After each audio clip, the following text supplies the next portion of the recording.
বাংলাদেশে সবচাইতে নির্যাতিত যেই কিতাব তার নাম হলো আল্লাহর কোরআন।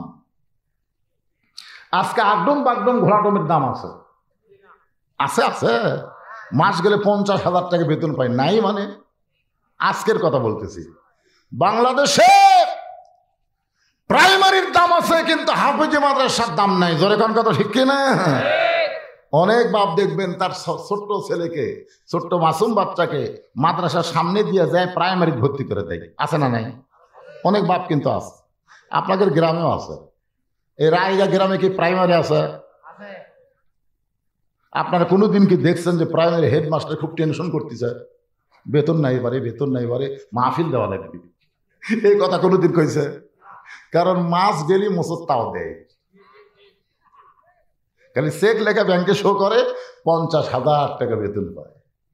ওই মাস্টার কয়, কে রে মিথ্যা শিক্ষা দিয়ে আমি 50,000 টাকা পাই, আর তোরা জালিকাল কিতাবুল আরাইবা ফি, সত্য শিক্ষা দিয়া তোদের বেতন নাই, ছায়া চিন্তা খাওয়া লাগে ভাই। ধরে কোন কথা ঠিক কিনা? সবচাইতে কঠিন মুসিবত আমি যে আয়াতে কারিমা পড়েছি, ইজা আসাবাতহুম মুসিবা, তোমাদের উপরে যখন কঠিন বিপদ আপদ মুসিবত আসবে, ক্বালু, তখন তোমরা বলবে ইন্না লিল্লাহি ওয়া ইন্না ইলাইহি রাজিউন।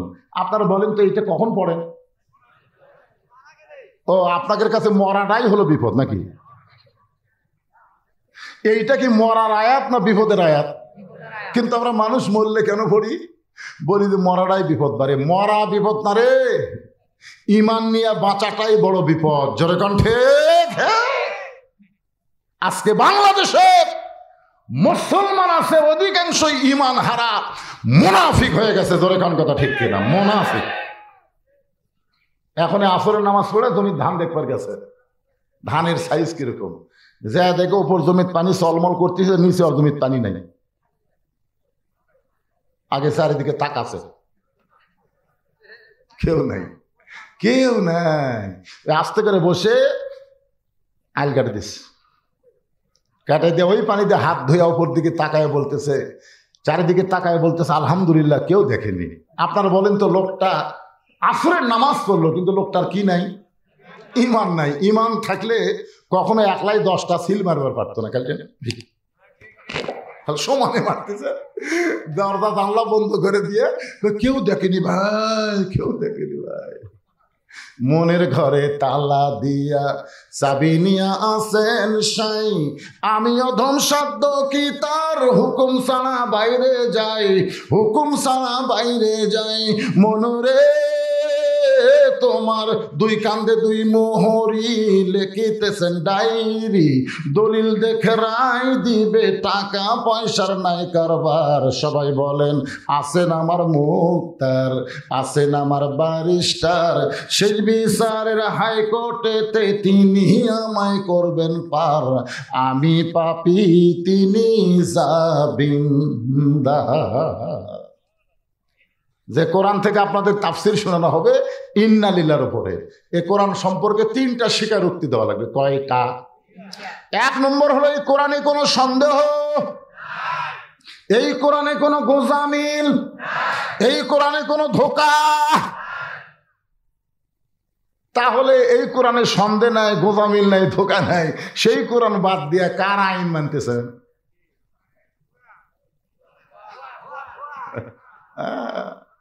আপনি কোরআনের ওয়াজ শুনবেন আর কোরআনের আইন মানবেন না, এটা মুসলমানের জন্য চরম বিপদ। জোরে কোন ঠিক কিনা? আপনারা তো বসার জায়গা পাচ্ছেন, আবু জেহেল বসারও জায়গা নেই, দাঁড়িয়ে থাকে সারা রাত কোরআন শুনছে, সারা রাত। সকালবেলা গিয়ে মিটিংয়ে বলতেছে এত সুন্দর কোরআনের বাণী রে, রাতটা কোন দিক দিয়ে গেল বুঝবারই পারিনি। সুবহানাল্লাহ। আবু জেহেল কোরআনের পক্ষে কথা বলতেছে, এত সুন্দর কোরআনের বাণী, রাতটা কোন দিক দিয়ে গেল আমি বুঝবারই পারিনি। আবু সুফিয়ান বলে, নেতা, যে কোরআন শুনতে রাত কোন দিক দিয়ে গেল বোঝা যায় না, সেই কোরআনকে গ্রহণ করলে অসুবিধা কি? শুনলেই যদি এত মজা হয় তাহলে ধরলে সমস্যা কি? আবু জেহেল বলতে তো হক কথা রে, হক কথা, হক কথা জোরে বলা যাবে না। দেশাইল কলিকাল, ভেড়া চাটে বাঘের গাল, আসল কথা বললে তোমায় জেলে দিবে রে, আসল কথা বললে তুমি মামুনুল হক হওয়া লাগবে। শাকিব খান বিয়া ছাড়াই 2 বছর বাচ্চার জন্ম দেয়, ওই শালা কেউ ধরে না। আর মামুনুল হক বউ নিয়ে ধরা করলে সাংবাদিক কয় তোর কাবিন আছে, চাপাত খালি জুতার বাড়ি। ধরে কোন কথা ঠিক কিনা? দেশাইল কলিকাল, ভেড়া চাটে বাঘের গাল, দেশাইল কলিকাল, ভেড়া চাটে বাঘের গাল, আসল কথা বললে তোমায় জেলে দিবে রে, হক কথা বললে তোমায় ধরবে রে। আবু জেহেলও জানে হক কারে কয়। আবু সুফিয়ানকে বলতে যে বড় হক কথা জোরে বলা যাবে না, তুই আমার কাছে আয়। কারণ হক কথা বাংলাদেশে ফিস ফিস ফিস ফিস ফিস ফিস করে কথা বলার টাইম আছে। আবু জেহেল বলে, আবু সুফিয়ান তোর কানটা আমার কাছে দে। যেই কানটা মুখের কাছে আবু জেহেল বলতেছে, এই কোরআনকে যদি গ্রহণ করি তাহলে তোর নেতাগিরি আমার নেতাগিরি চলবে না, আসল নেতা হবে আব্দুল্লাহর এতিম ফোলা। তোর নেতাগিরি আমার নেতাগিরি চলবে না। আজকে বাংলাদেশে যারা নেতাগিরি করতেছে, খালি কোরআনের আইন চালু হলে ওই আবু জেহেল মার্কা ভুয়া নেতা চলবে, চলবে।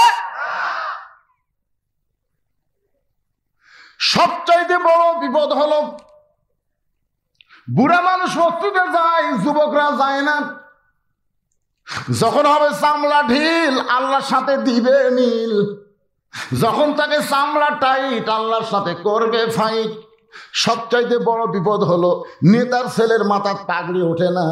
যাদের মাথায় পাগড়ি দেওয়া হয় অধিকাংশই তারা গরিবের সন্তান। জোরে কোন ঠিক কিনা? অথচ নেতা মরে গেলে, নেতা মরে গেলে, আপনারা তো এমন নেতা পাচ্ছেন মরে গেলেও কোরআন শরীফ খতম দেওয়ার বুদ্ধি নেই। ভালোই আছেন, ভালোই আছেন, আলহামদুলিল্লাহ। আমি যদি আলহামদুলিল্লাহ কই, আপনারা সত্যটা কবেন আলহামদুলিল্লাহ না আলহামদুলিল্লাহ, যা কন কোন অসুবিধা নেই। যেই নেতা জীবিত অবস্থায় কোরআনের বিরুদ্ধাচরণ করেছে, মরে যাওয়ার পরে মাদ্রাসার হাফেজেরা তার রুহের মাগফিরাতে কোরআন খতম দেয়। ফেরেশতা বলে, মাবুদ গো, যারা কোরআন খতম দিলে তাদের রেজাল্ট কি? বলে ওরা পড়া মাত্রই নেকি পাচ্ছে, নেতার আমল নামায় একটা নেকিও হবে না। কারণ রাসূল বলেছেন যে কোরআন পড়বে আল্লাহ তাকে নেকি দিবে, কারো জন্য কোরআন সাহালান দেওয়া যাবে না। সালাম দিবে, আপনি পড়া মাত্র নেকি পাওয়া শেষ। সবচাইতে বড় বিপদ হলো পুরুষ মানুষ মসজিদে নামাজ পড়ে আর মেয়েরা ঘরের মধ্যে স্টার জলসা জি বাংলা দেখে। আপনার কন্ত স্টার জলসা জি বাংলা রহমত না গজব? তাহলে বিপদ আপদ মুসিবতে কি বলবেন? আপনার বউ যখন স্টার জলসা দেখতেছে, আপনি কাছে বলবেন ইন্নালিল্লাহি বসুন করে বলবে, কে গো, মানুষ মরলে যেটা কয় তুমি যেটা মানুষের সামনে সেটা বলতেছ। আপনি একটা বেপর্দা মেয়ে দেখেন, ইন্নালিল্লাহ পড়েন। কারণ বেপর্দা মেয়ে দেখা মানে যুবকদের ইমান মরে যাওয়া। ধরে কোন কথা ঠিক আসেন। ইন্নালিল্লাহর পরে একটা সুন্দর তাফসির করে আপনাদের বর্তমান প্রেক্ষাপটে শুনাই। আসলে কোরআন অতীত যুগের খালি কিতাব না, কিয়ামত পর্যন্ত সকলের সর্বকালের সর্বশ্রেষ্ঠ কিতাব। এজন্য আল্লাহ কোরআনে বলেছেন, অনুনাজ্জিলু মিনাল কুরআনি মা হুয়া শিফাউ ওয়া রাহমাতুল লিল মুমিনিন। এর বাংলা অর্থ হলো সব সমস্যার সমাধান আপনার বলবেন দিতে পারে আল কোরআন। বলতে পারবেন না? হয়ে যান, সব সমস্যার সমাধান কোরআনের পক্ষে একটা স্লোগান দিলেও আল্লাহ আপনাকে জান্নাত দিবার পারে। আপনারা স্লোগান সবাই দিচ্ছেন না, দেবে না।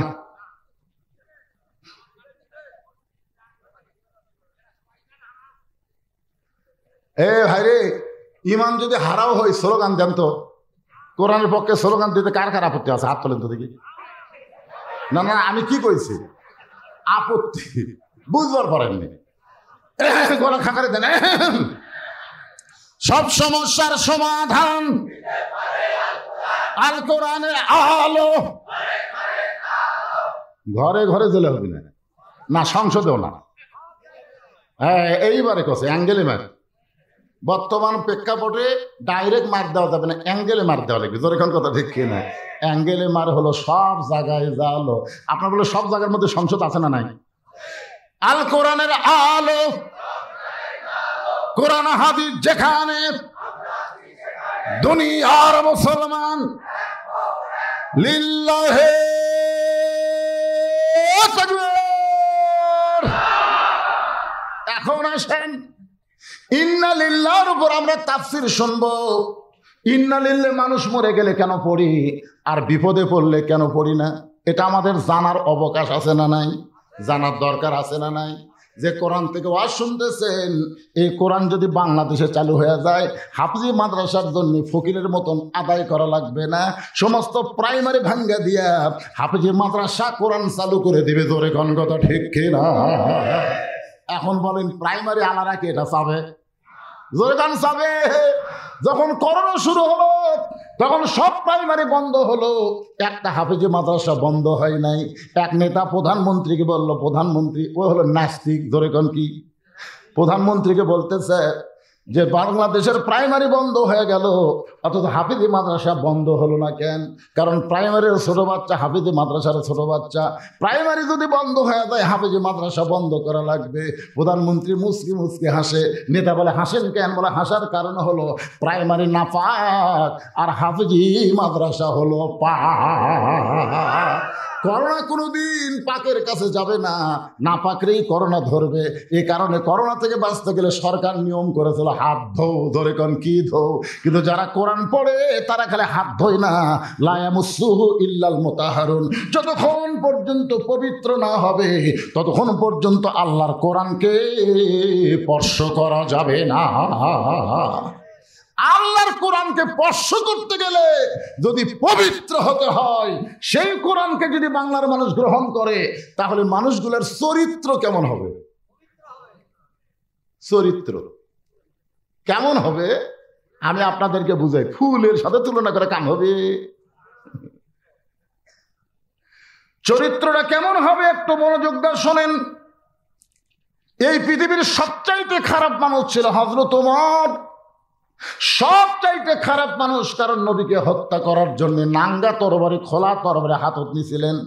এই কোরআনের পরশে আল্লাহ সেই খারাপ মানুষকে সবচাইতে ভালো মানুষ বানায়া দিলে। হযরত ওমর এক সময় বাংলাদেশের মতন ৯৬টা দেশের খলিফা। এই বাংলাদেশের মতন ৯৬টা দেশের খলিফা, খুব মনোযোগ দিয়ে শুনবেন। বাংলাদেশের মতন কয়টা? আল্লাহর কোরআন দিয়ে রাষ্ট্র চলে। হযরত ওমর মসজিদের মেম্বরে বসে খুতবা দিচ্ছেন। খুতবা মানে আমি যেরকম ওয়াজ করতেছি ঠিক সেই রকম বক্তব্য দিচ্ছেন। এমন সময় একজন সাহাবী দাঁড়িয়ে বলে, ইয়া আমিরুল মুমিনিন, আপনার বক্তব্য শুনবো না। ওমর ফারুক বললেন, আমার অপরাধ কি? বলে, আমাদেরকে খাটো পাঞ্জাবি দিয়ে আপনি লম্বা জুব্বা পরে খুতবা দিচ্ছেন।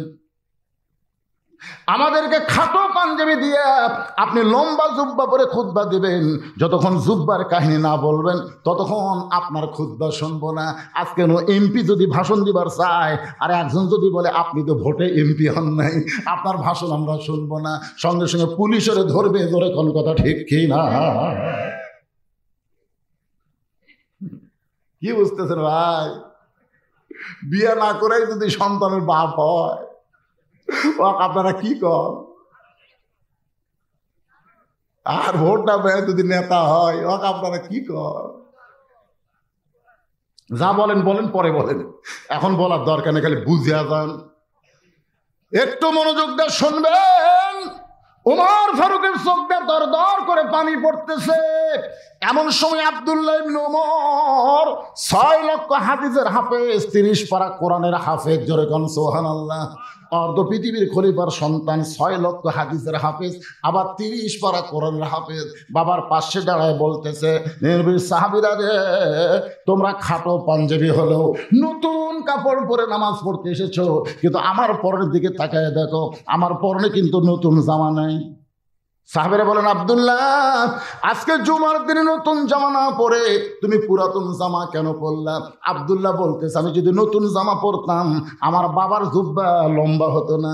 গভীর রাত্রে দুনিয়ার সবাই যখন ঘুমায় গেছে এমন সময় আমার বাবা আমার দরজায় গিয়ে ডাকতেছে, আব্দুল্লাহ রে একটু দরজা খোল। আমি দরজা খুলে তাকায় দেখি বাবা একটা পাঞ্জাবি নিয়ে দাঁড়ায় আছে। আমি খুশি হয়ে বললাম, বাবা বাইতুল মাল থেকে একটা পাঞ্জাবি আমারে দেওয়া হয়েছে, আবার গভীর রাত্রে আর একটা দিবার আইছেন। ওমর কান্দার বলে, আব্দুল্লাহ ইন্নাল্লাহা ইয়ামুরুকুম আন তুআদ্দুল আমানাতি ইলা আহলিহা ওয়া ইযা হাকামতুম বাইনান নাস আন তাহকুমু বিল আদল। আব্দুল্লাহ রে এই পাঞ্জাবি আমার ভাগে পড়ছে বাজান, এত খাটো পাঞ্জাবি গায়ে দিয়া আগামীকাল খুতবা কেমনে দেব? তোর পাঞ্জাবিটা আমারে দান করে দে, তোরটা আমারটা মিলে আমি লম্বা জুব্বা বানাবার চাই। আব্দুল্লাহ বলে, বহুদিন পরে একটা নতুন কাপড় পাইছিলাম, কিন্তু বাবার কারণে সেই কাপড় বাবারে দান করে দিলাম।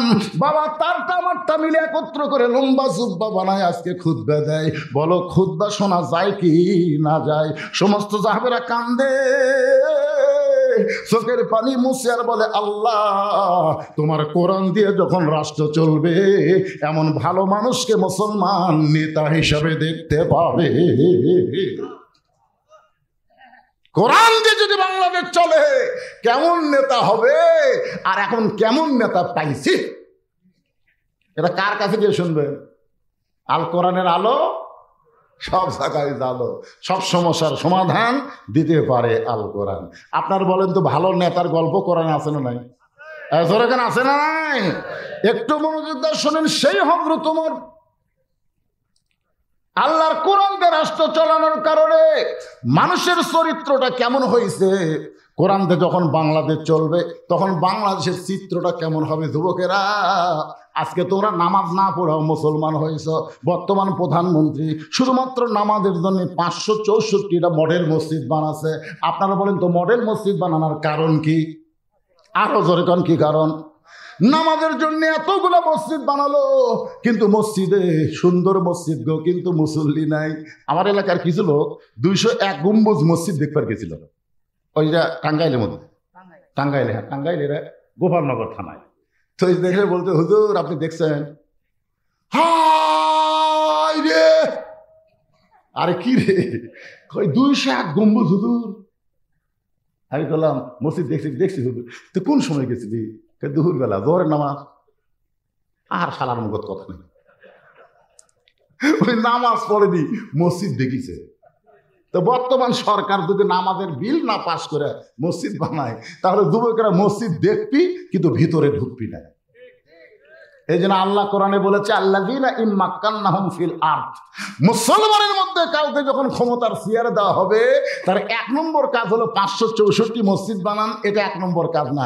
1 নম্বর কাজ পদ্মা সেতু নির্মাণ করা না। 1 নম্বর কাজ বাল্য বিয়ে বন্ধ করা না। 1 নম্বর কাজ মাদকমুক্ত সমাজ করা না। 1 নম্বর কাজ হলো আকামুস সালাত, নামাজ কায়েম করা। ধরে কোন কথা ঠিক কিনা? নামাজ যদি কায়েম হয়ে যায়, একটা যুবকের কাছে যদি 4G 5G মোবাইল থাকে আপনার কোনো টেনশন নেই। ওই 4G 5G মোবাইলে কি করবি? ওই ভালো জিনিসগুলোই দেখবে, খারাপ জিনিস দেখবার গেলে নামাজ বলবে কে রে? কি তুই কি মনে করতেছিস তোর বাপ মাও ঘুমাচ্ছে? আল্লাহ আপনার কোন তো আল্লাহ ঘুমাচ্ছে নাকি? ঈমান বলবে ইন্নাস সালাতা তানহা আনিল ফাহশাই ওয়াল মুনকার, একমাত্র নামাজই পারে মানুষকে যাবতীয় খারাপি থেকে বাঁচায় দিতে। তাহলে বর্তমান প্রধানমন্ত্রী 500 মসজিদ না 5 লক্ষ মসজিদ বানায় কোনো লাভ হবে না যতক্ষণ পর্যন্ত নামাজের আইন না করবে। জোরে কোন কথা ঠিক কিনা? আমাদের যুবকগুলোকে ভালো করতে গেলে নামাজের দরকার আছে না নাই? এ দরকার আছে না নাই? সোনার যুবকেরা মনে কষ্ট নিও না। হযরত ওমর জোহরের নামাজ আদায় করে মদিনার অলি গলি ঘুরতেছে আল্লাহর কোরআনকে দেখার জন্য। সুবহানাল্লাহ। কোন কি দেখার জন্যে? আল্লাহর কোরআন দেখার জন্য। হঠাৎ হযরত ওমর দেখতে পায় বিস্তীর্ণ মরুভূমি, ওই মরুভূমির মধ্যে একজন রাখাল উট আর দুম্বা চড়ায়। হযরত ওমর আল্লাহর কোরআনকে দেখার জন্য রাখালকে সালাম দিলেন, আসসালামু আলাইকুম রাখাল ভাই, আমার পেটে ক্ষুধা লাগছে, আমি উটের এক পেলা দুধ চাই। রাখাল মুস্কি মুস্কি হাসে। ওমর ফারুক বলে, রাখাল তোমারে সালাম দিলাম, উটের দুধ চাইলাম, তুমি কিছু না বলে মুস্কি মুস্কি হাসো কেন? রাখাল বলে, পথিক রে, তোমার সালামের উত্তর দিব না, তোমাকে উটের দুধ দিতে পারবো না। বলে, কেন পারবা না? রাখাল বলতেছে, আগে তোমার পরিচয় দাও, তোমার পরিচয় কি, তুমি মানুষটাকে? ওমর চিন্তা করলো, অর্ধ পৃথিবীর খলিফা হইয়া ছদ্মবেশে আল্লাহর কোরআন আমি দেখতে চাই, আর পরিচয় দিলে তো গুমর ফাঁস হয়ে যাবে। এমন সময় আল্লাহর কোরআন বলে, ওমর, রাখাল যখন তোমার পরিচয় চাইছে, তুমি আসল পরিচয় দাও। তোমার আসল পরিচয় হলো মিল্লাতা আবিকুম ইব্রাহিম হুয়া সাম্মাকুমুল মুসলিমিন। আপনার বলেন তো আয়াতের মধ্যে কি বলা হলো? আয়াতের মধ্যে আল্লাহ বলতেছে তোমার জাতির পিতা কে? জাতির পিতা রে নাম কও।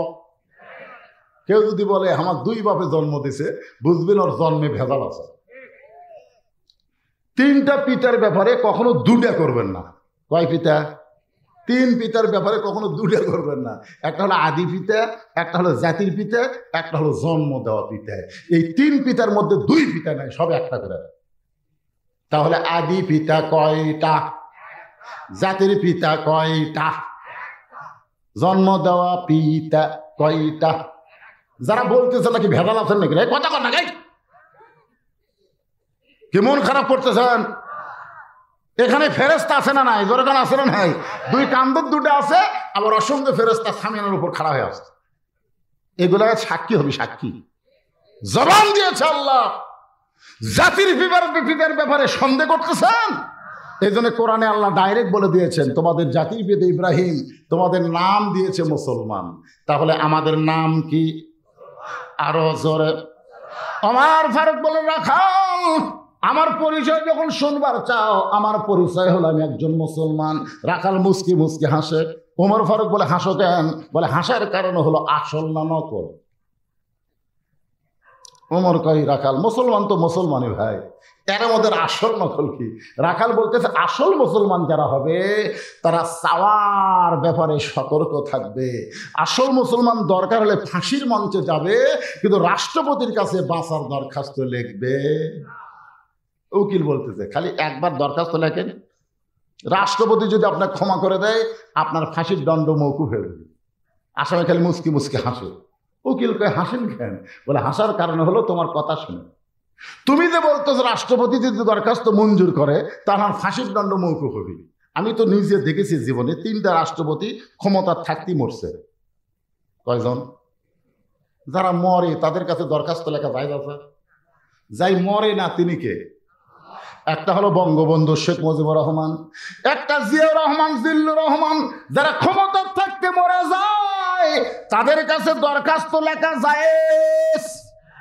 উকিল বলতেছে, তাহলে আপনার ফাঁসি হবে। আসামি মুস্কি মুস্কি হাসে। উকিল বলে, হাসেন কেন? বলে, হাসার কারণ হলো আমার ফাঁসি হবে, কিন্তু আমার মৃত্যু হবে না। উকিল বলে, ফাঁসি হবে, মৃত্যু হবে না, এটা কেমন কথা? আসামি বলতেছে, আল্লাহর কোরআন পড়।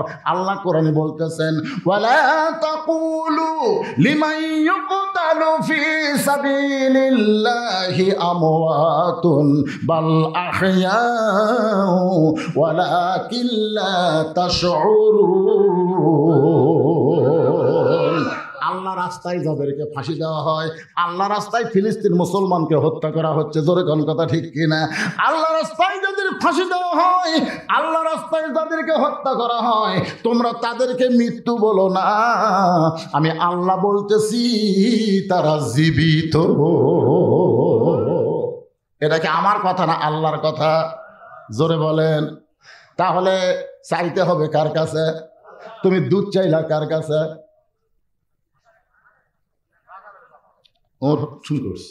ওমর ফারুক চমকে উঠছে, আল্লাহ তোমার কোরআন যখন চালু থাকবে, উমর যদি চাওয়ার ব্যাপারে ভুল করে, রাখাল পর্যন্ত সেই ভুলটা ধরতে পারবে। আপনার বলেন তো, বাংলাদেশের কোন জায়গায় কোরআন চালু আছে? আছে আছে আছে, মসজিদের মধ্যে যাই দেখবেন চালু আছে। আমি নিজের চোখে দেখছি ভাই, আওয়ামী লীগ 4 আঙ্গুল সামনে গেছে, জামাতে ইসলাম টান দিয়ে বলতেছে লাইনে টান, কি রে তুই কাতার চিনিস না? আওয়ামী লীগ ওর দিকে না তাকায় পায়ের দিকে তাকায় বলতেছে ভাই আমি খেয়াল করিনি রে, আমি খেয়াল।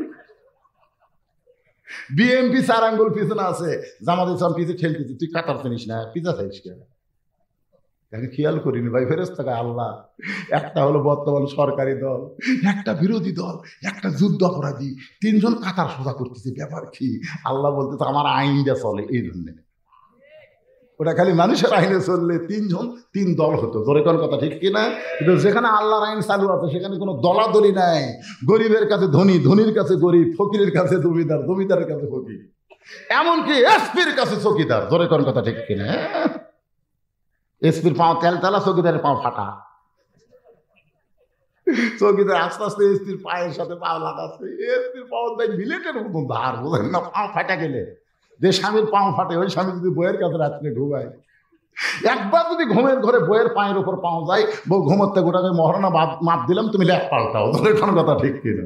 ফাটা পাও কিন্তু খুবই খারাপ। এই জন্য আপনাদের বলতেছি, এখন ইরির ধান লাগাচ্ছেন তো, পাওটা ফাটতে পারে, সবসময় পকেটে একটা করে ভ্যাসলিন থবেন, ধরে কোন কি লিন? ভ্যাসলিন থবেন। আমার মায়েরা যারা পর্দার অঞ্চলে বসে আছেন, রাত্রিবেলা স্বামী যখন ঘুমাতে যাবে, ওই স্বামীর পায়ের ফাটাটা বন্ধ করার জন্য পায়ের গোড়ালিতে একটু ভ্যাসলিন দিয়ে দিবেন। এতে কইরা আপনার স্বামী খুশি হবে, আল্লাহ তাআলা আপনাকে জান্নাত দিবে। রাসূল বলে, ফাতেমা, আল্লাহর পরে কাউকে যদি সিজদা দেওয়ার হুকুম থাকতো, আমি তোমারে বলতাম আলীর পায়ে সিজদা কর। ও ফাতেমা, আল্লাহ ছাড়া কাউকে সিজদা দেওয়া যাবে না। এই কথার দ্বারা বোঝা গেল মেয়ে মানুষের কাছে আল্লাহর পরে সবচাইতে দামি ওই ব্যক্তি হলো তার স্বামী। আপনাকে বিরুদ্ধে করলাম না পক্ষে করলাম? এখন অধিকাংশ মেয়ে মানুষ স্বামীর সেবা করবার চায় না। এখন আপনাদের বইয়ের খবরকে আল্লাহ ভালো জানে, কিন্তু আমারটা খুব একটা ভালো না। আপনারা বলেন আমার কথা কি রেকর্ড হচ্ছে না? আমার বউ কিন্তু শুনতেছে। তুমি আজকে মহাদেবপুর যা আমার বিরুদ্ধে ওয়াজ করলে, আমি বললাম না রে পাগলি, তুই যা করিস তা কইনি, সামান্য কইছি, তাতেই খেপে গেছিস। আমার মায়েরা পর্দার অন্তরের মনোযোগ দর্শনেন। হযরত ওমর চোখের পানি বের করে বলে, রাখাল ভাই, চাওয়ার ব্যাপার আমার ভুল হয়ে গেছে। রাখাল বলতে, ভুলটা যখন স্বীকার করলা, তাহলে আল্লাহ তোমাকে তওবা করার সুযোগ দিয়েছে। ইবলিস ভুল স্বীকার করেনি, যার কারণে তওবা করার সুযোগ নাই। আদম ভুল স্বীকার করেছে, যার কারণে আল্লাহ তওবা করার সুযোগ দিয়েছে।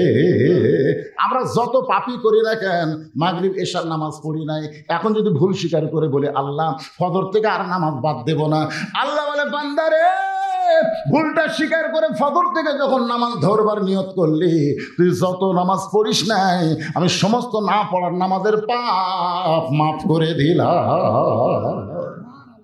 এখন যারা মাগরিব এশার নামাজ পড়ে নাই, আপনারা কি এরকম বলতে পারেন, হুজুর ফজর থেকে আমরা নামাজ ধরবো না? সবাই কবি না তো, কারণ অনেকে পড়ছেন এশার নামাজ, তারা কেমনি, কারণ যারা পড়েনি তারা আবার জবান খুলতেছে না। মনে কষ্ট নিয়েন না। ওমর ফারুক বললেন, রাখাল ভাই, তাহলে আমি তওবা পড়ি। রাখাল বলে, তুমি মূর্খ মানুষ, তুমি তওবা কেমনে পড়বা? যে চাওয়ার ব্যাপারে সতর্ক হয় না সে সবচাইতে বড় মূর্খ। আমি তওবা পড়াই, তুমি আমার সঙ্গে তওবা পড়ো। ওমর ফারুক চমকে উঠছে, সুবহানাল্লাহ। রাখাল কি বলতেছে? তুই মূর্খ, যে চাওয়ার ব্যাপারে সতর্ক হয় না, সবচাইতে বড় মূর্খ। আমি তওবা পড়াই, তুমি আমার সঙ্গে তওবা পড়ো। এবার রাখাল হযরত ওমরকে তওবা পড়াচ্ছেন। আমার সামনে যারা আছেন, তওবা পড়লে আল্লাহ খুশি হবে। যারা এশার নামাজ পড়েন নাই তারাও পড়েন, যারা পড়েছেন তারাও পড়েন, সকলে একসঙ্গে পড়েন, আস্তাগফিরুল্লাহ আস্তাগফিরুল্লাহ রব্বি মিন কুল্লি জামবি ওয়া তুবু ইলাইহি লা হাওলা। পড়েন না কেন ভাই? লা হাওলা ওয়ালা কুওয়াতা ইল্লা বিল্লাহিল আলিয়্যিল আযীম। যদি ফজরের আগে আপনার মৃত্যু হয়ে যায়, এই তওবা পড়ার কারণে আল্লাহ খুশি হয়ে আপনাকে মাফ করে 8টা জান্নাতের দরজা খুলে দিবে। তওবা পড়তে তাহলে আপত্তি ওমর ফারুক তওবা পড়ার পরে বলতেছে, ও রাখাল ভাই, আল্লাহর রাস্তায় উটের এক পেয়ালে দুধ দাও। রাখাল মুসকি মুসকি হাসে। ওমর ফারুক বললেন, আল্লাহর রাস্তায় বলছি। রাখাল বলতেছে, তওবা করার পরে তুমি আবার মুনাফিক হলে। ওমরের চেহারা রক্তের মতন লাল হয়ে গেছে। এই রাখাল, মুখে যা আসে তাই কোসকে। আমার এক কাফের বললে আমি সহ্য করব, কিন্তু মুনাফিক বললে আমি সহ্য করব না। কারণ কাফের থাকবে জাহান্নামের উপরে আর মুনাফিক থাকবে জাহান্নামের তলে। কাফের উপর থেকে যে পেশাব পায়খানা করবে, তলে মুনাফিক সেটা খাবে। সাহাবীরা বললো, হুজুর এই বদমাইশ মুনাফিক কোন দল থেকে হবে? আল্লাহ রাসূল বললেন, চিল্লাস না, মুনাফিকের আবাদ হবে মুসলমানের ভিতরে। গোটা পৃথিবীর মধ্যে সবচাইতে বড় মুনাফিকের দেশের নাম হলো বাংলাদেশ। গোটা পৃথিবীর মধ্যে সবচাইতে মুনাফিকের দেশের নাম কি? আরো জোরে জোরসে বলুন। ওয়াজ শুনে কিন্তু আমল করে না। লিমা তাকুলু মা লা তাফআলুন। ওমর ফারুক বললেন, রাখাল, আমার মধ্যে মুনাফিকের কি দেখলা? রাখাল বলতে, তুমি সত্যি করে বলো তো, আমি কি উটের মালিক? আমি যদি উটের মালিক হতাম, তুমি আমাকে রাখাল কইলা কেন? আর রাখাল যখনই কইছো, তখন তোমার মন বলতেছে আমি মালিক না। আর মালিক বাদ দা রাখালের কাছে চাইলে রাখাল দিবার পারবে না। এটা আমার জীবনে সরাসরি ঘটে গেছে। আমি আপনার টেস্ট থেকে কেবল নামছি, ইতিমধ্যে এক লোক দৌড়ে এসে আমার হাতে 100 টাকা দিতে, সব টাকা। টাকা পকেট থেকে বললাম, ভাই কি খবর? দোয়া করেন হুজুর। আর বই ফেরত বাদ চাইছে, আল্লাহ দিন একটা পুত্র দেয়। সঙ্গে সঙ্গে পকেট থেকে 200 টাকা বের করে দিলেন। হুজুর আমি তো টাকা চাইনি, দোয়া চাইছি।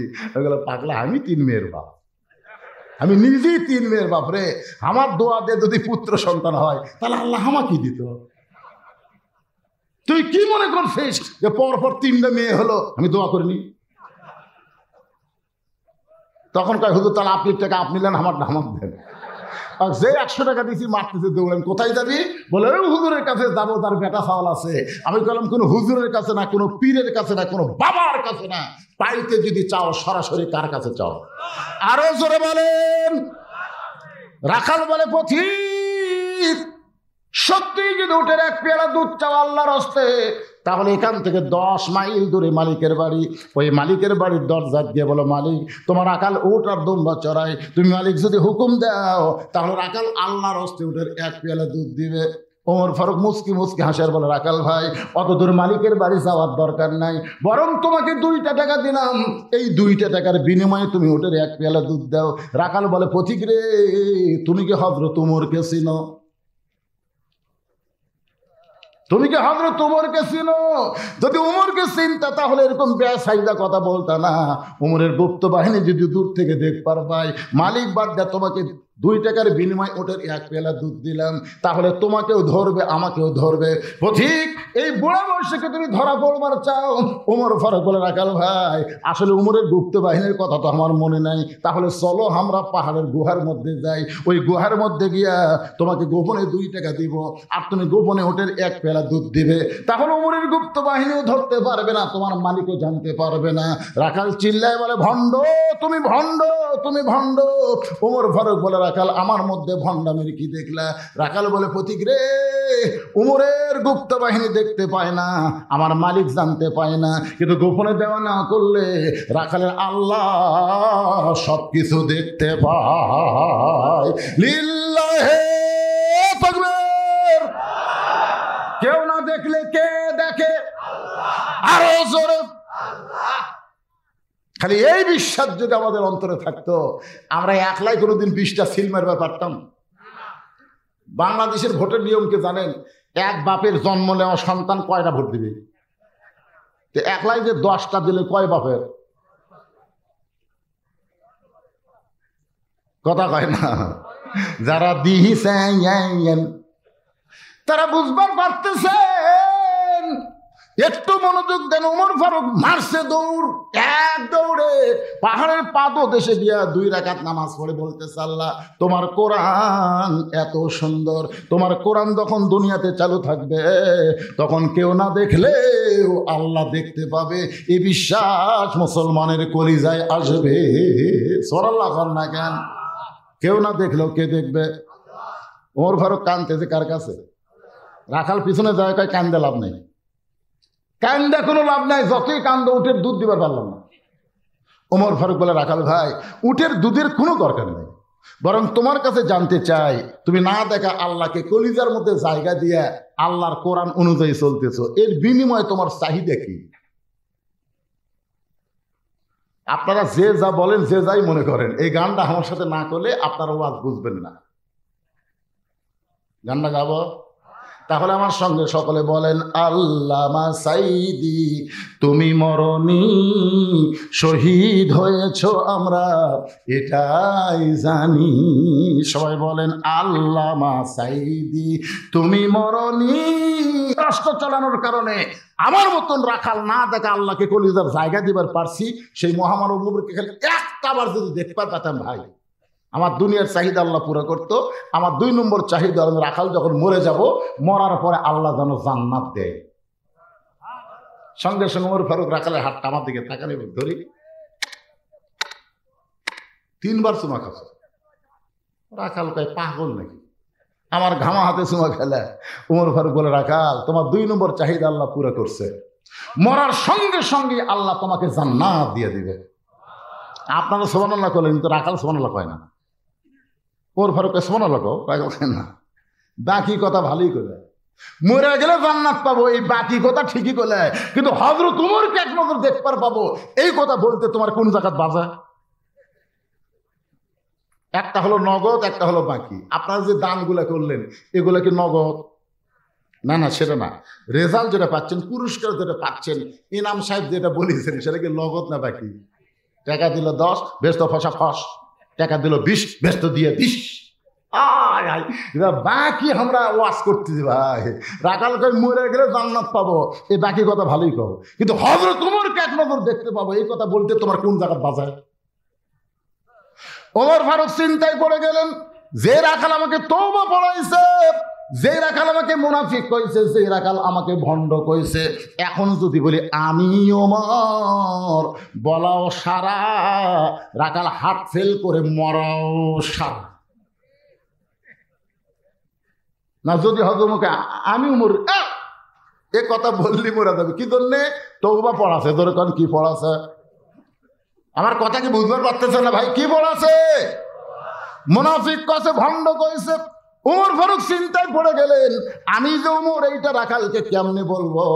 এমন সময় আল্লাহর কোরআন বলতেছে, উমর তুমি উমর যদি সরাসরি বলবার না পারো, তাহলে অ্যাঙ্গেল মারো। জোরে কোন কি মারো?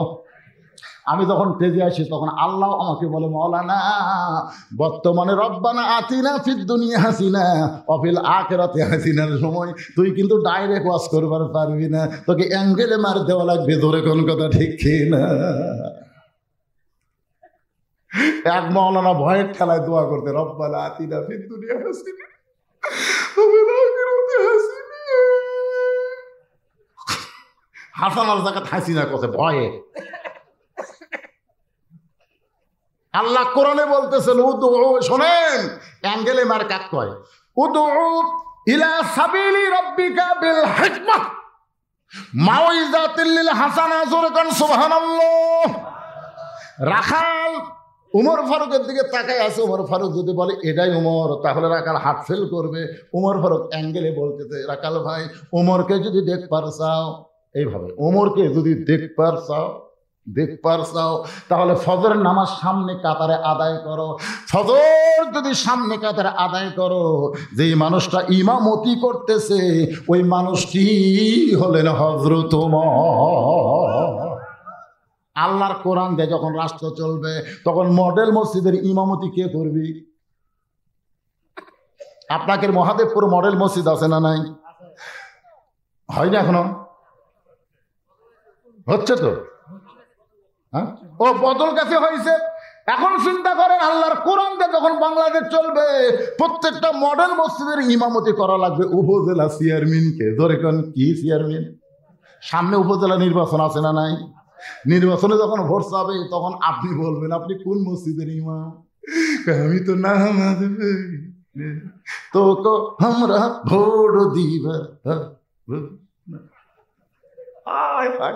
ভোটের আগে মাইয়া মাই যুবকেরা বসতেছে, বোরকা পড়ছে। ধরে কর কি পড়ছে? ওমর ফারুক বলে, রাখাল সত্যি যদি উমরকে দেখতে চাও তাহলে ফজরের নামাজ সামনে কাতার আদায় করা লাগবে। রাখাল ছোট বাচ্চার মতন কান্দে।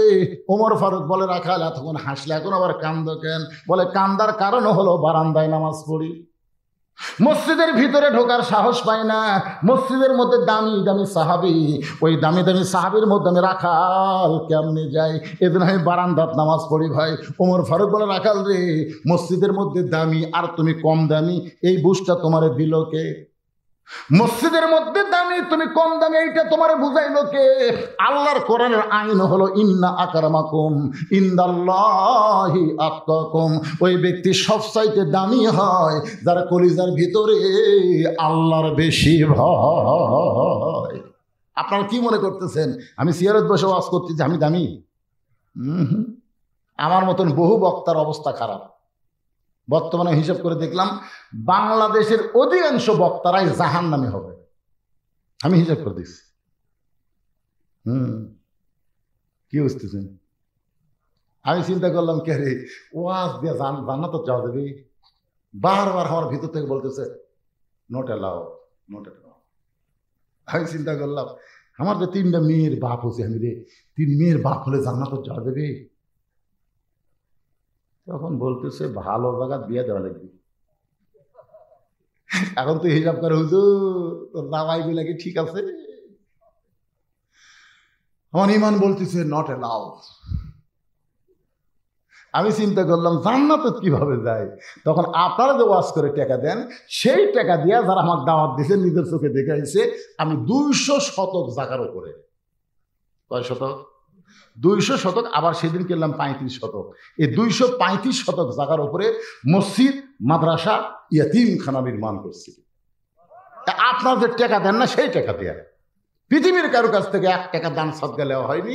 এই টাকা দিয়ে মসজিদ মাদ্রাসা নির্মাণ করার পরে আমার ইমান আমাকে বলতেছে জান্নাত যাবার না পারলেও বারান্দার তোর জায়গা হল। যদি আল্লাহ রহমত করে তাহলে ভিতরে ঢোকার চান্স হবে। কি বুঝতেছেন? আপনারা নিচে বসে আছেন দেখে আপনারা কম দামি। নিচে দেখবেন মুদির দোকানে গেলে সবচাইতে ওজনের পাথর কিন্তু নিচেই থাকে। 1 কেজি থাকে না? নিচে থাকে না? তার উপর 500, তার উপর 200, তার উপর 100, তারপর 20। উপর যেটা এটা ওজন কম 20। আর আপনারা হলেন 1 কেজি, আমি হলাম 20 গ্রাম। ভাই টাকা যখন আপনারা সাধারণত বলেন নিচে 1000 টাকা থাকে না? তার উপরে 500, তার উপরে 200, তার উপরে 100, তার উপরে 50, তার উপরে 20, তার উপরে আস্তে আস্তে 5 টাকা। যত উপরে যাবেন ততই দাম কম রে। ইল্লা সভাপতি, তাই বলে আপনি না, আপনি আমার ওস্তাদ। মনে আছে আমার কথা? জামিলের ছাত্র ছিলাম, আপনার পিছনে 5 ওয়াক্ত নামাজ পড়তাম। আমার সেই হুজুরের গেটে বসে আছে, আমার ভিতরে একটা আলাদা ভয় যাচ্ছে, বুঝলেন? কি মন খারাপ করতেছে? লিল্লাহে তাকবীর। আল্লাহ হুজুরের হায়াত দারাজ করুক, জোরে করেন আমিন। একটু মনোযোগ দিয়ে শোনেন। রাখাল বলতেছে বারান্দায় নামাজ পড়ি, মসজিদের ভিতরে ঢোকার সাহস পাই না। দামি দামি সাহাবের মধ্যে আমি রাখাল কেমনে যাই? ওমর ফারুক বলে, রাখাল রে, উমরকে যদি দেখবার চাও তাহলে বারান্দার থেকে দেখতে পাবা না, সামনে কাতারেই তোমাকে নামাজ পড়া লাগবে। আর ভিতরে দামি তোমার কে বুঝাইছে? বরং তুমি সামনে কাতারে যাওয়ার চেষ্টা করো। রাখাল মুস্কি মুস্কি হাসে। ওমর ফারুক বলে, রাখাল আবার হাসতেছো কেন? বলে, এশার নামাজ না পড়ে আমি, এশার নামাজ পড়ার পরে আমি বাড়ির যাব না। ওমর ফারুক বলেন, রাখাল কেন যাবা না? বলে, এশা পরে যদি বাড়ির যাই আর ফজর যদি সামনে কাতার ধরবার না পারি তাহলে উমরে কেমনে দেখব? এশা থেকেই ফজর সামনে কাতারে যাওয়ার চেষ্টা করব। ওমর ফারুক বলে, রাখাল তুমি বলো তো 5 ওয়াক্ত নামাজের মধ্যে 3 ওয়াক্ত তাড়াতাড়ি, কয় ওয়াক্ত? আসর, মাগরিব, এশা। কিন্তু এশা থেকে ফজর আর ফজর থেকে যোহর এই 2 ওয়াক্ত লম্বা কেন? রাখাল বলতেছে, ভাই আমি তো ঘর পারি না। ওমর বলতেছে, তাহলে শোনো, ফজর থেকে জোহর আল্লাহ লম্বা সময় দেওয়ার কারণ হলো ওই সময়ের মধ্যে মানুষ কাজ কাম করবে, চাকরি বাকরি করবে, ব্যবসা বাণিজ্য করবে। এগুলা করতে গিয়ে শরীরের যে ক্ষয় হবে, এশা থেকে ফজর লম্বা সময় দেওয়ার কারণ হলো ওই সময়ের মধ্যে ঘুম পারলে আল্লাহ ঘুমের কারণে সেই ক্ষয়টা পুরা করে দেবে। তো তুমি যদি এশা থেকে ফজর ধরার চিন্তা করো, তোমার যদি চোখে ঘুম ধরে রাখাল বলতে ঘুম যদি ধরে মসজিদের মধ্যে ঘুমায় যাব। যেই কষে মসজিদের মধ্যে ঘুমায় যাব, ওর ফরকের চেহারা রক্তের মতন। মসজিদে ঘুম পাড়ার দলিল দে। তুই যে মসজিদে ঘুম পাড়বো তার দলিল লাগবে না? জোরকার লাগবে কি লাগবে না? হ্যাঁ, জোহর নামাজ পড়ে সবাই চলে গেছে, বুঝলেন? ওরা 3 জন 4 ফ্যান দিয়ে গল্প করতেছে। 1-1 ঘন্টা হয় গল্প ছাড়ে না। ফেরেশতারা বলতেছে আল্লাহ সবাই চলে গেল, কিন্তু এই 3টাতে ফ্যান ঘুরাচ্ছে মাথার উপর 4টে। এরা তো গল্প ছাড়ে না, এর রেজাল্ট কি? আল্লাহ বলতেছে নামাজের পরে যতক্ষণ মাথার উপর ফ্যান ঘুরিছে, এই ফ্যানের কারেন্টের বিল এই 3 জন আলাদাভাবে না দেওয়া পর্যন্ত জান্নাতে যাওয়ার পারবে না। কারণ মসজিদের বাপের ঘর না, ইচ্ছা মতো ফ্যান ঘুরাবে। জোরে কোন কথা, ঠিক কথা কন না কেন? ফাইজা কুদিয়াতিস সালাত ফান্তাশিরু ফিল আরদ। নামাজ হয়ে গেলে আর মসজিদে কোনো গাল গল্প চলবে না। জোরে কোন ঠিক কথা বলেন না কেন? ওমর ফারুক বলে রাখাল আযানের গুরুত্ব দিও। 5 ওয়াক্ত নামাজের মধ্যে ফজর আযানের গুরুত্ব সবচাইতে বেশি। আর সালাতু খায়রুম মিনান নাম শোনার পরে এবারে মাঘ মাসে শীত কম না বেশি? আয় হায়, এইবার তো শীত গেল বারে। এই শীতের সময় আর সালাতু খায়রুম নাম শোনার সাথে সাথে যুবকেরা যদি বুকের উপর ল্যাপ ফেলে দেয়, তোষককে যদি একটা লাত্তি মারা থাক, ঠান্ডা পানি উজু করে যখন মসজিদে রওনা দেয়, ফেরেশতা কয় আল্লাহ এই যৌবন বয়সে আযান শোনার পরে ল্যাপ আরো মাথার উপর দিবে, তা না দিয়ে ঠান্ডা পানিতে উজু করে যেই যুবক মসজিদে জামাত পড়বার চায়, এই যুবকের খবর কি? আল্লাহ বলে ফেরেশতা তোমরা সাক্ষী থাকো, বর্তমান ঠান্ডার মধ্যে যেই যুবক ফজর নামাজ জামাতে পড়ে, ও যদি বদর যুদ্ধের সময় থাকতো, বদরের যুদ্ধে অংশগ্রহণকারী সৈন্য হয়ে যেত। ধরে কেন সুবহানাল্লাহ। 5 ওয়াক্ত নামাজের মধ্যে ফজর নামাজের গুরুত্ব কম না বেশি? জোরে কন।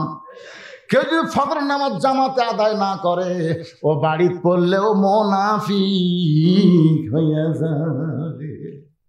মুনাফিকরা 2 ওয়াক্ত নামাজ জামাতে পড়ে না। কয় ওয়াক্ত? একটা হলো ফজর আর একটা হলো ইশা।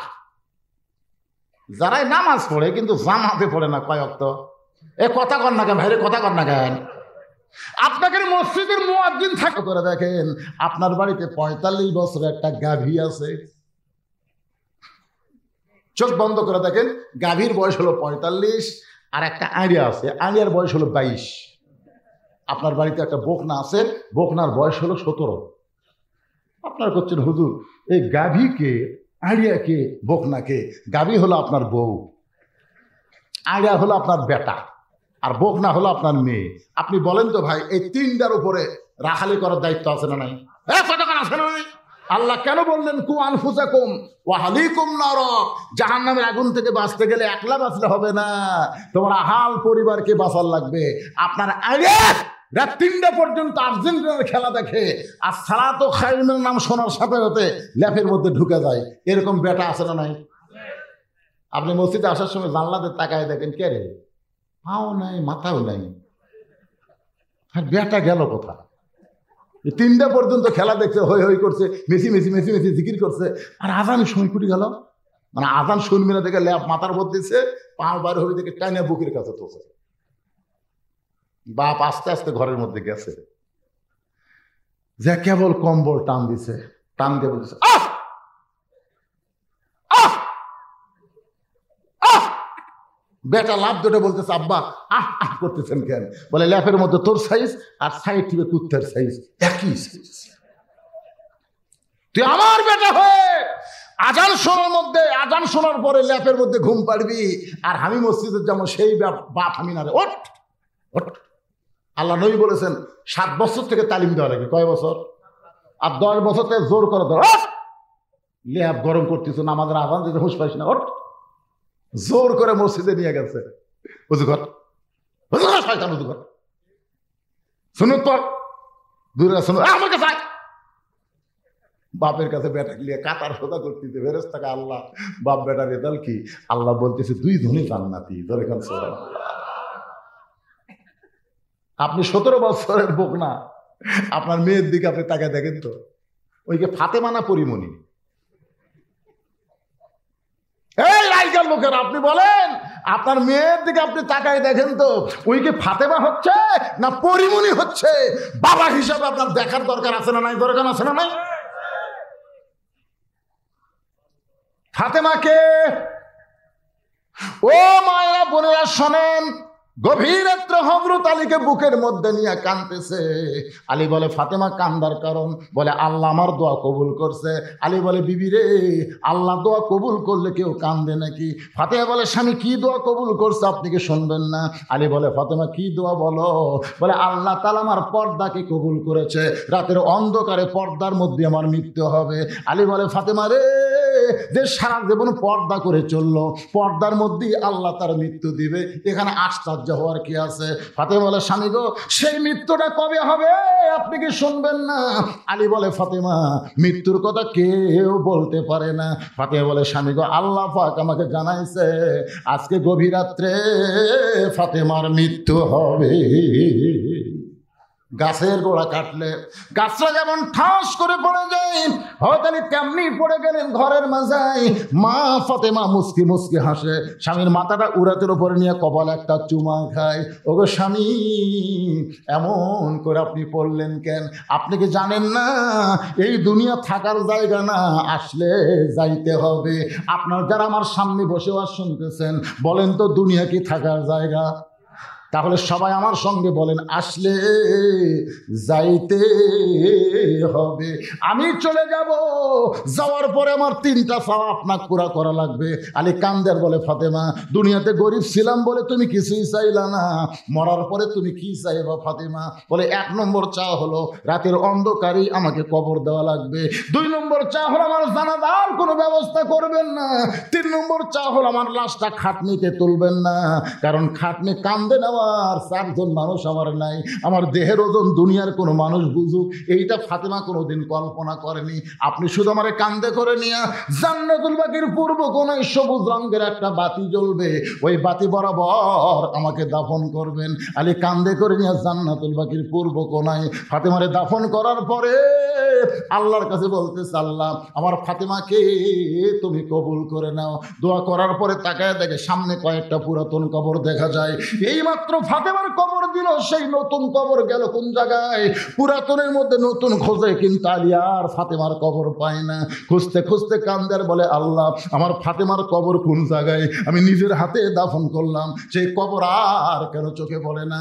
আল্লাহ বলে, আলী রে, ফাতেমা পর্দানিশী, আমি আল্লাহ জোহরা ডিগ্রি দিয়া ফাতেমার কবরটাকে কিয়ামত পর্যন্ত পর্দা করে দিয়েছি। তাহলে আপনার মেয়ে কি বানাবেন? ফাতেমা না পরিমণি? পরিমণি বোঝেন? আমার যুবকেরা বুঝতেছে, বাংলাদেশের একটা নায়িকা লুঙ্গি পরে ড্যান্স দেয়, ধরে কোন কি পরে সেই নায়িকা আগে কিন্তু সর্বপ্রথম ক্ষমতা বলছে আমার পেটত বাচ্চা আছে, আগে বাচ্চার খবর দেয়, তারপরে হলুদ দেয়, তারপরে বিয়া হয়। আপনার মেয়ে কোন পর্যায়ে আছে আপনি একটু তাকায় দেখেন তো। ওই যদি প্লাজো পরে হাই হিল পরে কিলকিল করে ঘরে, তাহলে বুঝবেন মরছে না। আপনি নবীর মতন বলতে পারবেন না, ও ফাতেমা তুই মনে করিস না তোর বাপ আল্লাহর নবী বলে তুই জান্নাতে যাবি? তোর বাপ আল্লাহর নবী হয়েছে, তুই জান্নাতে যাবি? জান্নাতে যাবার গেলে জান্নাতের আমল করে জান্নাতে যাওয়া লাগবে। নিজের মেয়েকে বলার দরকার আছে না নাই? নিজের ছেলেকে বলার দরকার আছে না নাই? নিজের বউকে বলার দরকার আছে না নাই? ওসমান গনি মুস্কি মুস্কি হাসতেছে। রাখাল বলে, হাসো কেন? বলে, হাসার কারণ হলো তোমার ভাষা গরম হওয়ার পিছনে কারণ হলো তুমি রাখাল। বাইরে কোনোদিন তোমাকে সামনে কাতারে দেখে নাই, আজকে সামনে কাতারে দেখার কারণ কি? রাখাল বলতেছে দেখার জন্যে, দেখার জন্যে। ওসমান গনি বলতেছে দেখার জন্যে কয় বারান্দার নামাজ পড়ি। আজকে খালি দেখার জন্য যাচ্ছি, দেখা হলে আমার ঠেকাও পড়েনি, এ কষ্ট করে এই জায়গাটা আসে। কারণ বারান্দার নামাজ পড়ার মজাই আলাদা, সালাম ফিরালি দেওয়া টাকা, আর এটি থেকে বার হতে হতে কাম সারা। অনেক মুসল্লি কিন্তু বারান্দায় নামাজ পড়তে পছন্দ করে, করে কি করে না? আগেই যায় কিন্তু সামনে যায় না। যদি বলা হয় ভাই সামনে দরকার, না না না আপনি হুজুর হুজুর আপনি যান হুজুর, জানি তো তুই ফাওয়াইলুল মুসাল্লিন।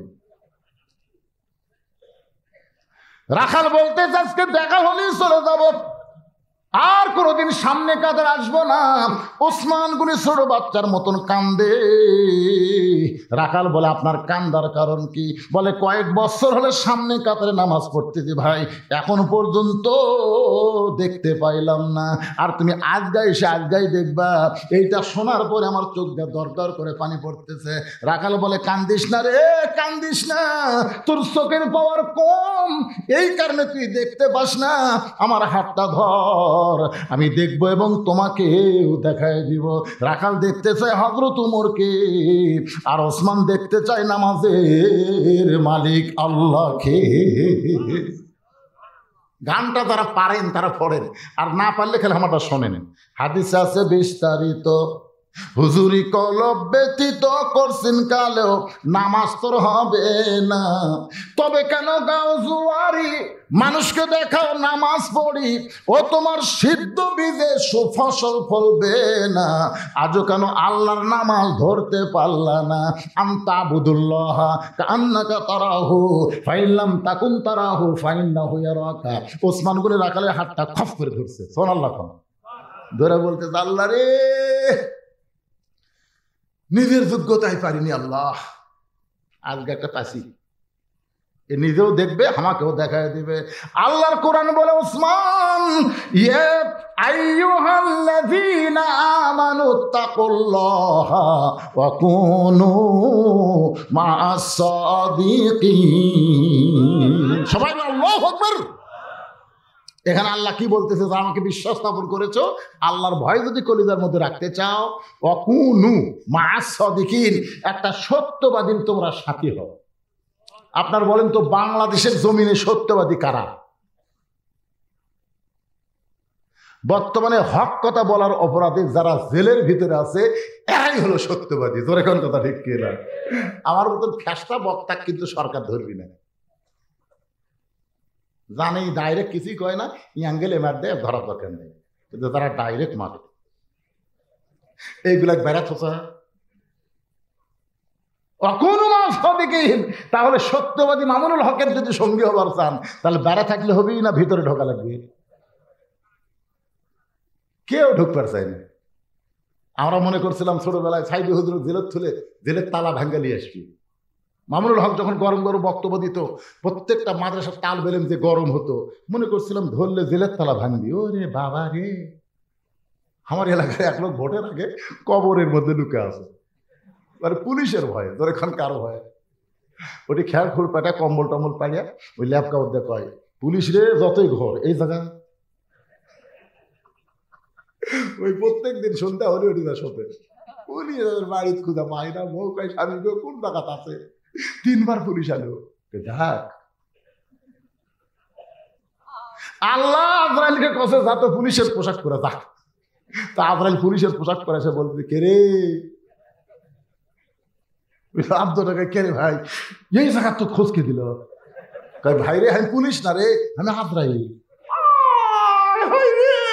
পুলিশ ধরার ভয়ে আজরাইল ধরবি, এটা আমার মনেই নাই ভাই রে। আজকে বাংলাদেশের মুসলমানের ইমান শেষ, পুলিশ ধরার ভয়ে আজরাইল ধরবি, এটা মনেই নেই। আপনার বলেন তো কোন ধরার গুরুত্ব বেশি, পুলিশ ধরা না আজরাইল ধরা?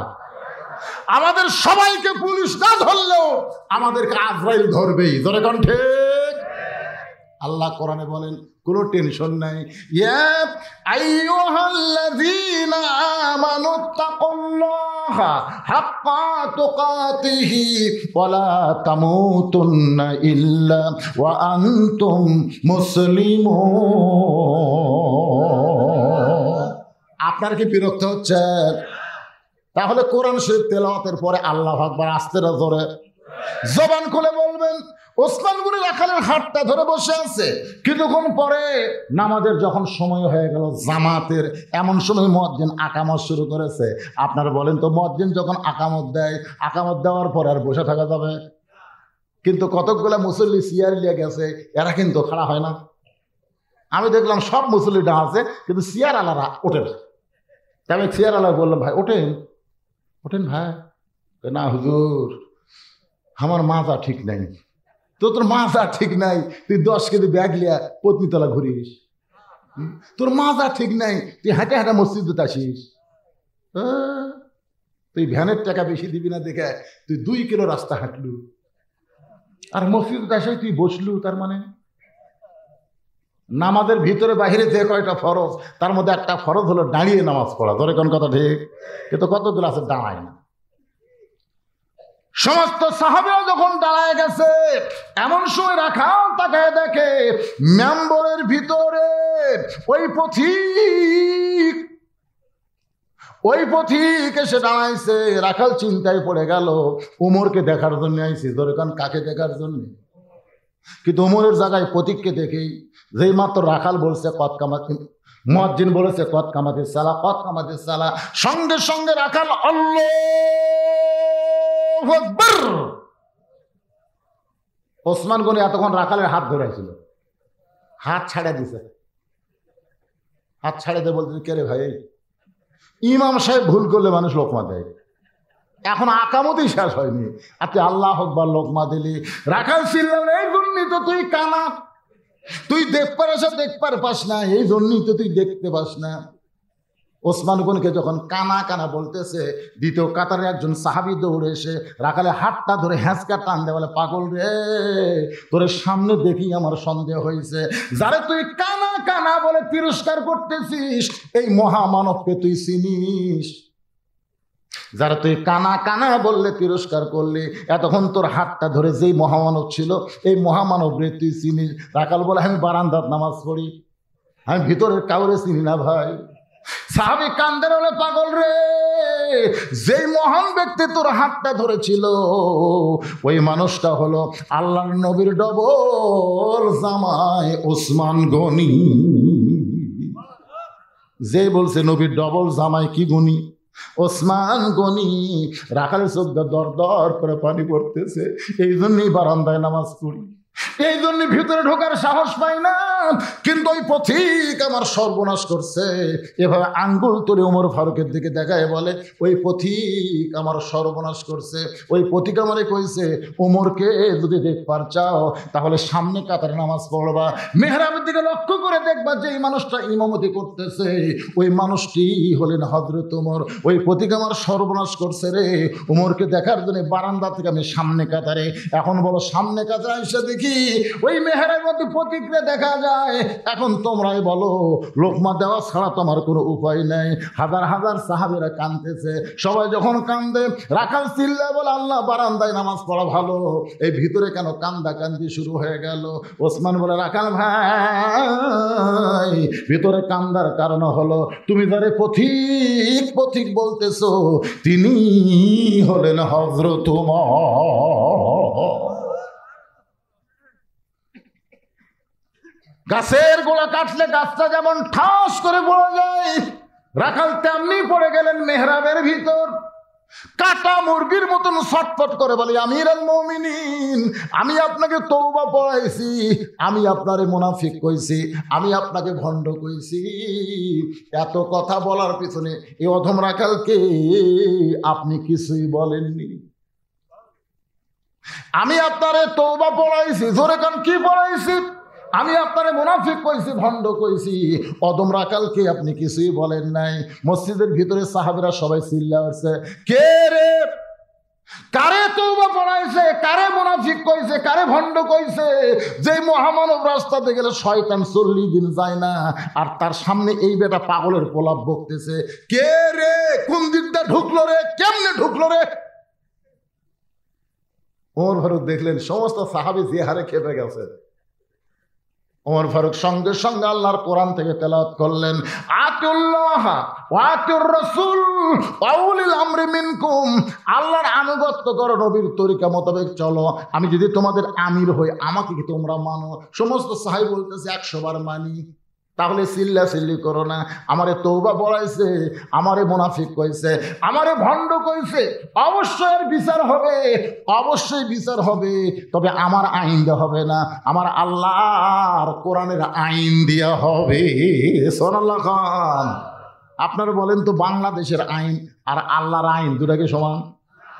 বাংলাদেশের আইনে দেখবার গেছে এক লোক 6 বছর পর আমবাগানে জ্যৈষ্ঠী মাসে, যা দেখে ছোট ছেলে গাছের ডালে বসে আম পাড়তেছে। বাগানের মালিক কয়, কে রে, আমি খাইনি, পরিবারে কেউ খাইনি, তুই আমার গাছের আম পাড়তেছিস, তোর বাপকে গিয়ে বিচার দেবো রে। তোর বাপক যাই বিচার দেবো। ছেলে খালি মুচকে মুচকে হাসে। বাগানের মালিক বলে, হাসিস কে রে? আব্বা কোথায় খুঁজবে যাবে?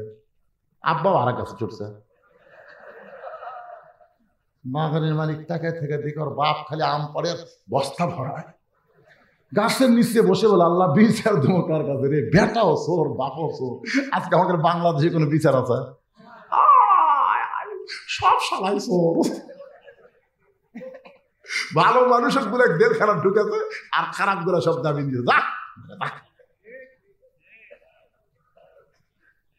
ওমর ফারুক বললেন, আমারে তওবা পড়াইছে, আমারে মুনাফিক কইছে, আমারে ভণ্ড কইছে, আর বিচার হবি আল্লাহর আইন দিয়ে। ধরে কোন কি দিয়া? কিন্তু বিচারটা এখন হচ্ছে না। ফজরের নামাজের আকামত হয়ে গেছে, 2 রাকাত ফরজ পড়ানোর পরে কারা কারা বিচার দেখবে? সমস্ত সাহাবী হাত তুলে বলতেছে 1000 বার দেখবো। আল্লাহর কোরআনের বিচার দেখবো না?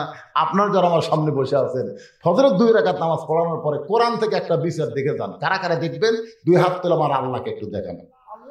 দেখেন তো, হাতকে তুলে না, আল্লাহ হাতটা না লুলে করে দাও। আল্লাহ হাত নামান। এই বাংলাদেশে কোরআনের ওয়াজ চলতেছে, কোরআনের বিচার কেমন হবে দেখার দরকার আছে না নাই? একটা বিচার দেখা যান। কবে বাংলাদেশে কোরআন চালু হবি তারপরে দেখবেন। আজকে একটা দেখা যান। খালি 2 রাকাত ফরজ নামাজ হলেই দেখা যাবে। ওমর ফারুক 2 রাকাত নামাজ ফরজ পড়াবে, ফজরের 2 রাকাত ফরজ। কয় মিনিট লাগবে? কর না কেন?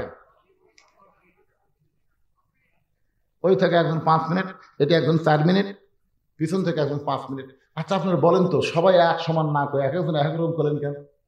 মানে যাই যেরকম নামাজ পড়ে তাই সেই রকম হিসাব করছে। ধরে কোন কথা ঠিক কি? আমার এলাকায় 2টা মসজিদ আছে বুঝলেন। এক মসজিদে 20 রাকাত তারাবি হয়, এক মসজিদে 8 রাকাত হয়। আমাকে বলছে, হুজুর আমি কোনটার যাবো?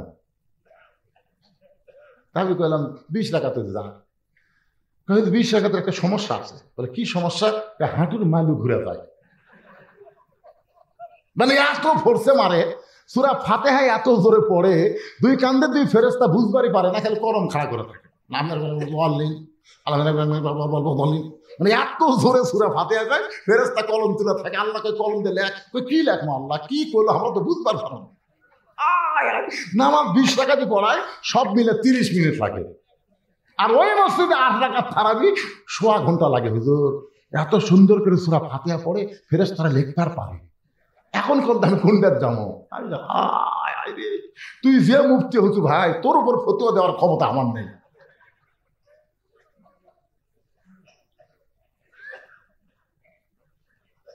এখন আপনার বলেন, ওমর ফারুকের ফজরের 2 রাকাত ফরজের ইমামতি করতে কয় মিনিট লাগবে? ওই দিকটা কেমন বলছে আধা ঘন্টা। সূর্য উঠপিরে বাংলা। আমি একটা মানানসই বলি 5 মিনিট। ধরে বলেন কয় মিনিট? আরো জোরে। সবাই কিন্তু বিচার দেখার জন্য হাত তুলছেন, তোলেননি? এখন এই বিচার দেখার আগে এই নবীর এতিম মাদ্রাসায় কোরআনের ওয়াজ শুনতেছেন। এই কোরআনকে যারা মহব্বত করেন 2 হাত তুলে আমার আল্লাহকে দেখেন। যারা কোরআনকে ভালোবাসেন, কোরআনকে মহব্বত করেন, তোলেন হাত। লিল্লাহি তাকবীর। হাত নামান। 2 হাত তুলে যারা কোরআনকে ভালোবাসেন এই হাত দেখালেন। এই হাতটা এখন পকেটের মধ্যে দিবেন। 100 টাকা, কমপক্ষে 100 টাকা বার করে। যদি 100 টাকা না থাকে তার কাছে আমার দাবি নাই। যার 100 টাকা আছে কমপক্ষে 100 টাকা, রুমাল যাবে, চাদর যাবে, ব্যাগ যাবে, আল্লাহর হস্তে আপনারা সেই ব্যাগের মধ্যে দিয়ে দিবেন। আর যাদের বাপ মা কবরে গেছে, বাপ মা রুহের মাগফিরাত স্বরূপ এই মাদ্রাসা একটা কোরআন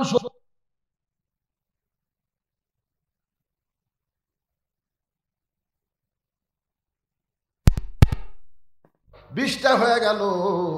আগামীকাল যদি মানুষ শোনে যে রায়গা মাদ্রাসায় হুজুর 100টা কোরআন শরীফ চাইল আর জনগণ 20টা দিল, এদিকে খুরসাটা কয়টা বাজার কোনো নেই, 25টাও দিবার পারলো না। 25টাও 500 বোঝেন? 100-র মধ্যে 4 ভাগের 1 ভাগ। কত এটি? ওলা দান বাড়ি, ওলে সবগুলো ধরা লাগবে। 20টা মানে 5-4 4 আর এটি 20, 24 না হয়ে গেছে রে। কি এক ভুল করলো রে। 25টার কথা কয় একটা মারলে আমার চাওয়া শেষ।